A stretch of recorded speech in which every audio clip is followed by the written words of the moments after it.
Hi everyone, in this video we're taking a look at triggers for anxiety. What are these triggers and why do many people find them yet still get stuck with a problem for years even after seeing a therapist? Well, let's get straight into this. What are triggers? Triggers are things that set other things off, quite simply. So I work with people who have driving anxiety, so the trigger for them is driving. When they go driving, it makes them feel anxious and nervous and they have a panic attack. So that is the trigger. It's called a trigger because it's a bit like pulling a trigger on a gun. It's like bang, it fires off a problem. But why do people have trouble getting rid of the problems even though they know what the trigger is? Well, because most people, including most therapists, and I would say probably at least 95% of therapists do this, is they make the classic mistake of working on the trigger. Working on a trigger will achieve nothing, and that's why exposure therapy fails. Because what do people who promote exposure therapy say? Go out driving, face your fear. It's not going to do anything because that's just the trigger. What you need to work on is what's known as the anchor. So what is an anchor? An anchor is the actual thing you're experiencing once you've been triggered.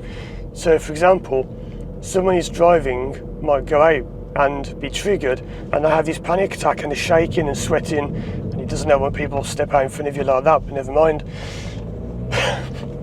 But yeah, so it always makes me laugh when people see, a driving school car and they think, oh look, it's a driving school car, I'll step out in front of a learner, that would be a good idea. Anyway, let's keep it on this topic for now. They wouldn't know it's just me driving because the windows are tinted. Anyway, let's get into this.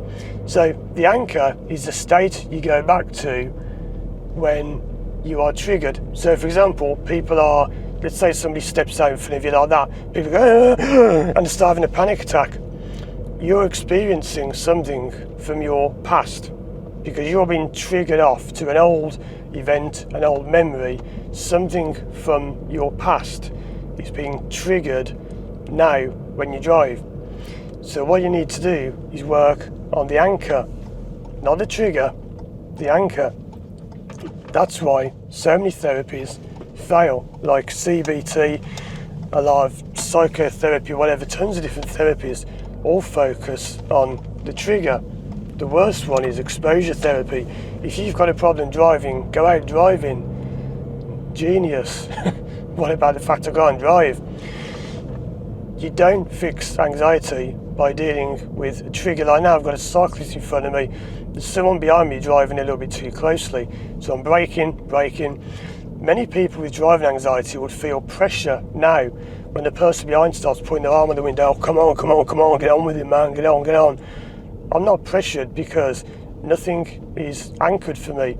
I'm patiently taking my time behind the cyclist because I know I can't get around them. And there's no point in getting nervous and panicking and doing a stupid overtake. I simply can't see enough to get around them. So I'll wait. But people with anxiety would be now having a panic attack, thinking all the car behinds, they're looking at me, the driver's looking at me, everyone's getting angry with me, I can't do this. Because you're reliving something from years back. It's an old feeling that's been anchored to now. It's been triggered and it's firing off and you feel anxiety. Whereas I don't, because I'm just thinking, well, I'll wait and the car behind's drop back a bit. Easy, right? So that's the mistake people make is, first of all, a lot of people don't even know about anchors. A lot of people know about triggers. It's quite a common thing to hear about triggers, but not so many people know about anchors. You must work on the anchor, and if your therapist or you works on the trigger, you won't get anywhere because the trigger is merely what sets it off. So going out and pushing yourself into driving when you've got driving anxiety will not achieve anything, and that's the problem. No, he's going to go that way, so I'll go this way. I'm not going anywhere in particular, so I'll let him go that way and he can enjoy cycling. So yeah, don't make the mistake of working on triggers, work on the anchors. How can you do this? Well, You can do it yourself. I've got a lot of free hypnosis tracks on my channel you can use, but the problem is sometimes things come up that you need to deal with which you can't exactly do in a video because it's just too involved and too deep, and you do really need to have a conversation with someone. So always give it a go online so you can do it for free. If not, find a good therapist. If you've got driving anxiety, you can contact me through my website firstdrive.com. Thanks for watching. Check out these other videos of mine on screen now, and as always, I'll see you again soon for more videos.